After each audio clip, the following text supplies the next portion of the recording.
Baik Ustadz, pertanyaannya masih banyak, ada beberapa nih Ustadz. Mudah-mudahan waktu kita masih cukup. Amin. Berikutnya, ini pertanyaan begini. Ustadz, apa benar seorang suami itu menanggung dosa-dosa istrinya? Bukankah setiap manusia itu akan mempertanggungjawabkan dirinya sendiri di akhirat kelak? Ini memang bagus nih pertanyaan Ustadz. Bengkak juga awak jadi laki-laki menanggung dosa bini, Pak. Wala taziru waziratun wizra ukhra. Orang tak memikul dosa orang lain. Dalam Islam tak ada dosa warisan kita memikul dosa kakek kita. Apa salah kita? Di mana letak keadilan Tuhan? Ya pikul masing-masing. Mikul dosa kita aja tak terpikul-pikul, mau mikul dosa orang pula. Wala taziru waziratu wizra ukhra. Kita tak bisa memikul dosa orang lain. Tapi ada kesalahan kita. Bukan kesalahan dia, kesalahan kita. Contoh, kita punya anak. Anak itu kita punya kewajiban mendidik dia. Tak kita didik dia masuk TK Al-Quran. Tak kita masukkan dia ke pondok tahfiz Quran. Tak tahu dia halal haram. Hantam kromo bantai saja riba sude. Habis itu mati kita. Maka mengalir dosanya ke kita. Gara-gara kita tidak menunaikan kewajiban kita kepada dia. Hukum asalnya tak ada dosa dia mengalir ke kita. Sudah kita masukkan dia ke pesantren. Islamic boarding school, sekolah full day, tahfiz Quran, nasihat bebuih mulut kita ngasih tahu, jangan kau makan haram nak, jangan kau berzina nak, jangan kau pacaran nak, kau kerja. Sudah kita kasih tahu, mati kita, buat salah juga dia, dosa masing-masing. Lana a'maluna walakum a'malukum, dosa kau tanggung, dosaku ku tanggung. Karena kita tidak salah lagi. Tapi kalau kita tidak mendidik dia, dosa tidak mendidik itu yang kita dapatkan. Begitu juga terkait dengan istri. Istri bukan urusan kita Pak Ustadz, kan urusan bapaknya.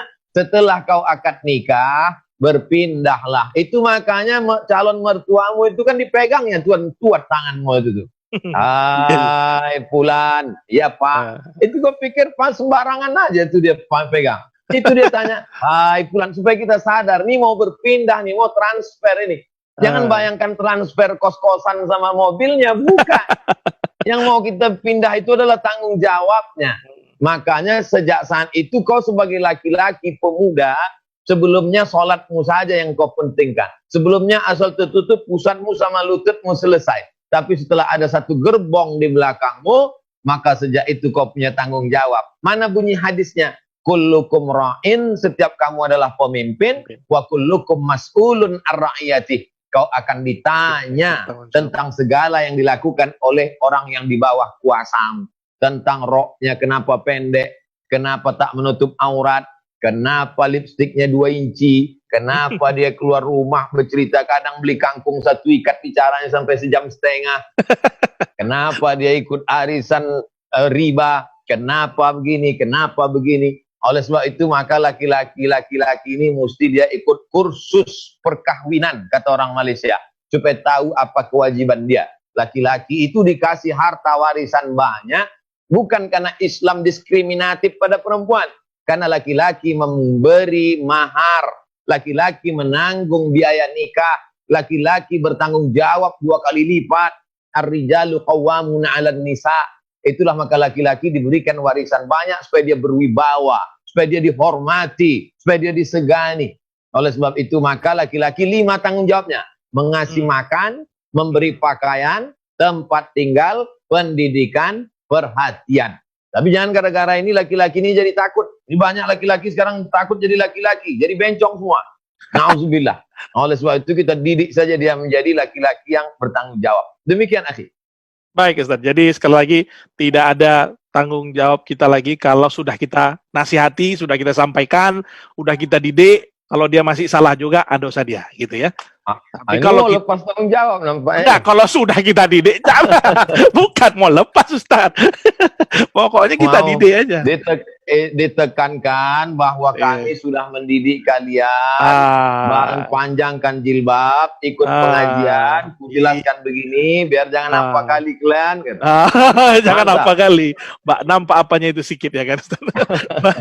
Baik Ustaz, lanjutan sikit tentang ini Ustaz. Jadi ini ada kaitannya pertanyaan berikutnya. Ini pertanyaannya bunyinya begini, yang mulia Ustaz Uas yang diberkati Allah. Saya ingin mendengar pendapat Ustaz tentang hal ini. Tahun 30-an hingga tahun 60-an, film-film barat Hollywood melazimkan adegan ciuman alias pacaran. Akibatnya tahun 80-an remaja dunia termasuk Indonesia lazim melakukan pacaran. Tahun 70-an hingga 90-an film barat melazimkan adegan ranjang alias seks bebas. Akibatnya remaja tahun 2000-an lazim melakukan seks bebas. Tahun 2000-an sampai sekarang ini film-film barat melazimkan adegan LGBT dan dialog ateis terutama dari TV kabel seperti Netflix, HBO dan lain-lain. Kalau melihat pola-pola sejarah di atas, maka dalam 10 tahun dari sekarang remaja kita akan lazim pula melakukan LGBT dan ateis. Macam mana caranya kita mengatasi hal ini? Apakah misalnya memasukkan anak ke dalam pesantren adalah satunya cara untuk menghindari remaja kita dari kelaziman maksiat di atas? Nah, ini pertanyaan kira-kira begitu, Ustaz. Sekitar 5 tahun yang lalu, saya Dewan Juri Musabaqah Tilawatil Quran Provinsi Riau. Satu kamar dengan seorang doktor, dosen senior, tokoh masyarakat agama Islam. Kata beliau, Ustadz Somad, aku punya anak gadis. Setiap hari saya risau. Kalau pergi sekolah, dalam hati saya selalu berkecamuk. Jangan-jangan dia cabut ke mall, jangan-jangan jilbabnya dibuka, jangan-jangan dia dibawa jalan-jalan sama pacarnya, jangan-jangan, selalulah berkecamuk. Tapi sekarang hati saya tenang, Pak Ustadz. Kenapa Pak Dokter tenang? Karena anakku itu sudah kumasukkan ke pesantren. Benteng terakhir umat Islam sekarang adalah pesantren. Di kota besar, Medan, Bandung, Surabaya, Jakarta mungkin tidak bisa pesantren, maka paling tidak full day. Pagi mau berangkat kerja, titipkan dia di sekolah jam 8. Nanti sore jam 4 pulang, hampir singgah jam 5. Pulang ke rumah, sholat maghrib. Dari maghrib ke isya, mengaji baca Quran. Habis isya, ngobrol-ngobrol, hiburan, tidur, capek, lelah, buat PR. Besok begitu lagi. Sehingga dibuat seminim-minim kecil ada pintu celah berbuat dosa dan maksiat. Anak-anak ini seperti bibit pohon kayu. Dia tak bisa langsung ditanam di tengah hutan. Mati dia dipijak gajah. Maka biarkan dia dulu menjadi pokok yang besar. Sementara dia jadi pokok besar, simpan di polybag dulu. Disiram dia rajin-rajin sampai berbatang kokoh. Setelah itu nanti baru kemudian jaga dia supaya jangan sampai dimakan wereng, pucuknya dimakan ulat. Setelah dia menjadi pohon pokok yang kuat, maka tanamkanlah insya Allah. Kapan dia menjadi pohon yang kuat itu? Tamat SD, tahfiz. Tamat SMP, tahfiz. Tamat SMA, tahfiz. Paling tidak SMA tahfiz 3 juz, 3 juz, 3 juz, 10 juz ada di kepalanya. 200 hadis ada di kepalanya. Akidah, akhlak, bahasa Arab karena dia sholat pakai bahasa Arab, Quran pakai bahasa Arab, hadis pakai bahasa Arab, akidah akhlak supaya dia benar akidahnya tidak jadi ateis, bahasa Arab modal utama, bahasa Inggris mantap, Perancis oke, bahasa Mandarin bisnis tak masalah, tapi yang ini basic, lalu kemudian di dalamnya ada Quran hadis, lalu dalamnya ada fikih supaya tahu dia mana halal haram, supaya tahu dia apa itu sholat zakat puasa, lalu kemudian yang tak kalah penting adalah bagaimana dia tahu sejarah Islam, sejarah Nabi. Oh, rupanya Islam ini pernah punya masa jaya yang luar biasa pada masa kekhalifahan Bani Umayyah, Bani Abbasiyah, Turki Utsmani. Tahu dia Islam ini pernah naik, lalu kemudian sekarang tentang masa menurun. Setelah itu nanti silakan dia masuk ke fakultas kedokteran, silakan dia menjadi pengacara sampai ke Leiden Belanda, silakan dia masuk ke sains teknologi, tapi dia sudah pohon kayu yang kuat. Kalau sudah kita berusaha, terjadi juga yang tidak kita inginkan. Qadarullah takdir. Tapi kalau kita tidak ada usaha, terjadi macam-macam, itu adalah sebab akibat. Usaha terus, banyak-banyak berdoa, jangan kasih makan haram, berdoa tiap hari, Rabbi habli minas solihin, tutupkan pintu hatinya untuk berzina, tutupkan pintu hatinya jangan jadi LGBT, tutupkan pintu hatinya. Hatinya itulah yang menggerakkan. Kalau baik hatinya, maka akan baik semuanya. Qalbul mu'min baina asabi'ir rahman. Hati orang itu dalam kuasa Allah. Minta pada Allah supaya hatinya itu senantiasa dibimbing oleh Allah Subhanahu wa taala. Kalau baik hatinya, dari ujung rambut sampai ke ujung kaki akan menjadi baik. Demikian, akhi. Terima kasih Ustadz. Ustadz, kenapa kita susah sekali untuk mengamalkan sabar dan ikhlas ya Ustadz? Pada saat kita mendapatkan musibah. Kita sudah pasrah nih untuk menerima qadarullah kita. Tapi pada saat kita berserah, muncul bayangan kekhawatiran pada diri kita. Cemana cara kita bisa bersabar dan ikhlas, Ustaz? Setelah semua orang masuk ke dalam surga, lalu Tuhan bertanya, Maza turidun, mau apa lagi kalian? Semua udah dapat, udah. Jannatin tajri min tahtihal anhar. Taman-taman mengalir, surga-surga di bawahnya, kebun-kebun yang indah, makanan-makanan, semua sudah dapat. Maza turidun, apa lagi yang kalian mau, wahai penghuni surga? Penghuni surga berkata, ridhoka. Ada satu yang kami belum dapat, ya Allah. Apa itu ridhoka? Ridhom. Ternyata orang yang sudah masuk surga belum tentu dapat ridho Allah. Apa syarat untuk mendapatkan ridho Allah? Syaratnya, orang mendapatkan ridho Allah kalau dia ridho menerima ujian Allah Ta'ala. Makanya doa kita, Allahumma inna nas'aluka ridhoka wal jannah. Minta ridho Allah dulu baru surga. Karena orang yang dapat surga belum tentu dapat ridho. Tapi orang yang dapat ridho pasti dapat surga. Karena Allah kalau sudah dia ridho itu bahasa kitanya senang hati. Kalau Allah sudah senang hati menengok kita, maka semua dia kasihkan. Macam ibu lah. Ibu kalau sudah senang hati menengok bapak, ambillah abang semua. Asal jangan abang berbini sekali lagi. Kalau sudah ridho, kalau sudah senang hati orang, maka semua akan dia kasih. Ya. Apakah Ustadz Somad tahu kalau Ustadz diridhoi Allah atau tidak diridhoi Allah? Saya tak tahu sholat saya diterima atau tidak. Saya tak tahu puasa saya kemarin diterima atau tidak. Tapi saya tahu bahwa saya diridhoi Allah atau tidak. Dari mana Ustaz tahu? Ketika aku ridho menerima takdir Allah, saat itulah Allah ridho melihat aku. Itu bukan ucapan saya. Saya kutip dari kitab, judulnya ditulis oleh Imam Ar-Risalah Al-Qushairiyah, Imam Abdul Qasim Abdul Karim Al-Qushairi. Aku tahu kapan Allah ridho kepada. Loh, kok bisa tahu? Ketika aku ridho menerima takdir Allah, saat itulah Allah sedang ridho kepada. Jadi kalau dikatakan kenapa berat? Karena dia puncak tertinggi. Ikhlas di bawah, qanaah di bawah, tawakal di bawah. Puncak daripada amal adalah ketika ridho. Makanya nabi-nabi itu ujiannya ridho. Anak mati, kulit berulat, kebun hancur, habis semuanya, orang benci. Nabi Ayub alaihissalam, ada dia mengeluh pada Allah? Tak ada. Tapi akhirnya dia berdoa juga, Pak Ustaz. Coba tengok isi doanya. Rabbi anni massaniyadurru wa anta arhamur rahimin.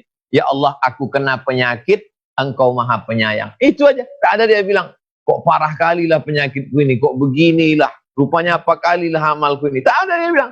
Dia cuma bilang, Rabbi anni massaniyadurru, aku sakit ya Allah. Wa anta arhamur rahimin, Kau maha penyayang di antara yang penyayang. Berdakwah ke suatu kampung, semua orang di kampung itu mengusir. Akhirnya pergilah dia. Lalu kemudian sampai di tengah lautan, diundi di tengah laut. Nama dia terus yang keluar, dicampakkan orang karena kapal mau tenggelam. Masuk, ditelan ikan, perut ikan. Gelap malam, gelap laut, gelap perut ikan. Ada dia mengeluh? Tak ada. Apa zikir dia dalam perut ikan itu? La ilaha illa anta subhanaka inni kuntu minaz zalimin. Tak ada Tuhan kecuali Engkau ya Allah. Aku sudah berbuat zalim. Nabi Muhammad SAW belum lahir ke dunia, mati ayahnya. Baru usia 4 tahun, mati pula emaknya. Dibesarkan oleh kakek datuk, meninggal pula datuknya itu. Dibesarkan oleh paman, paman di tahun yang sama meninggal dengan istrinya. Anaknya 4 perempuan, 3 meninggal waktu dia hidup. Cuman Fatimah sendiri yang meninggal, sudah dia meninggal 6 bulan sudah itu baru meninggal pula Fatimah. Anak laki-lakinya Ibrahim meninggal, Qasim meninggal, Abdullah meninggal. Ada dia mengeluh? Tak ada. Adabnya kepada Allah Subhanahu wa taala. Jadi kalau dikatakan kenapa berat sekali ridho kepada takdir Allah ini? Karena balasannya luar biasa. Kalau balasan cuma panci sama rantang, ringanlah dia. Nah, oleh sebab itu mudah-mudahan kita termasuk yang ridho menerima takdir Allah. Amin ya rabbal alamin. Jadi ridho Allah itu karena kita juga ridho menerima apa yang diberikan Allah kepada kita. Itulah nanti bisa jadi caranya gitu ya tadi Ustaz ya. Barakallah. Baik Ustaz. Berikutnya Ustaz, ini pertanyaan lagi. Apakah amalan terbaik seorang hamba yang ditimpa kesusahan musibah, sedangkan dia tidak ada yang mendampingi menolongnya supaya tidak terjerumus dalam keputusasaan? Jadi supaya ini orang ini kayaknya pertanyaannya dia kalau kita tak ada kawan, tak ada orang di sekitar kita, sementara kita tertimpa kesusahan, amal apa yang bisa kita lakukan? Gitu kira-kira Ustaz. Kalau kita sedang susah, mengadu sama orang, 20% orang itu tak percaya, yang 80 ikut senang menengok kesusahan kita. Kalau kita sedang susah, mengadu sama kawan, mengadu sama orang, 20% orang yang mendengar cerita kita itu tak percaya. Dibilangnya kita mendramatisir. 20 tak percaya, yang 80 ikut senang menengok kesenangan kita. Pura-pura mukanya susah, dalam hatinya mampuslah kau, kata dia. Oleh sebab itu, siapa tempat kita mengadu? Tak ada tempat mengadu kecuali Allah Subhanahu wa ta'ala. Maka yang pertama ditanamkan pada siapapun yang kena musibah adalah la ilaha illallah. Itu kuatkan dalam hati. Makanya banyak zikir la ilaha illallah ke dalam tangkai jantung di dalam la ilaha illallah untuk mengusir segala bisikan setan semuanya. Makanya kalau kita sudah bersandar kepada Allah, kita menjadi kuat. Wasta'inu bis sabri, yang pertama tahan.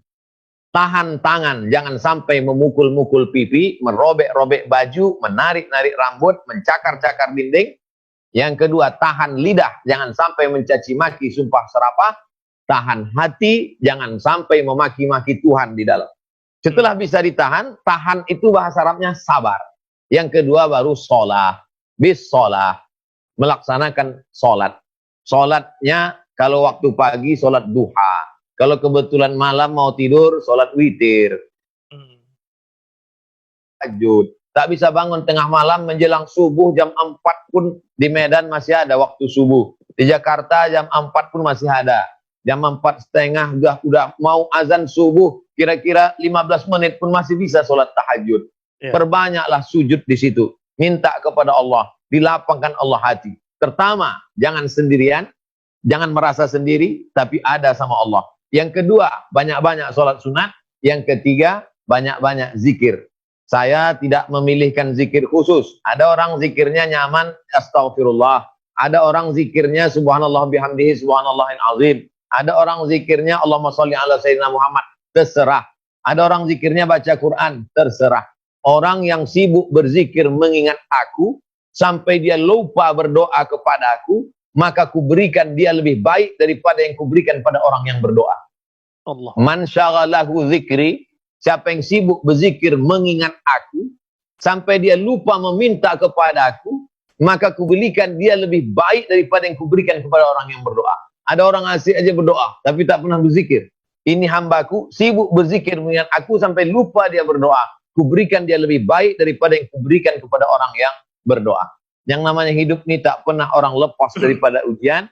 Bedanya ada orang bersandar kepada Allah, ada orang yang melarikannya ke ngobrol menjadi ghibah, ada pula yang pakai sabu-sabu narkoba, akhirnya mati dan semuanya mati. Orang baik mati, orang jahat pun mati, cuman bedanya apa yang akan kita terima setelah kita mati. Demikian. Baik, terima kasih Ustaz. Jadi kesimpulannya tadi jawabannya adalah jangan merasa sendiri, ada Allah dengan kita. Yang kedua, banyak-banyak sholat malam, sholat tahajud, dan juga berzikir.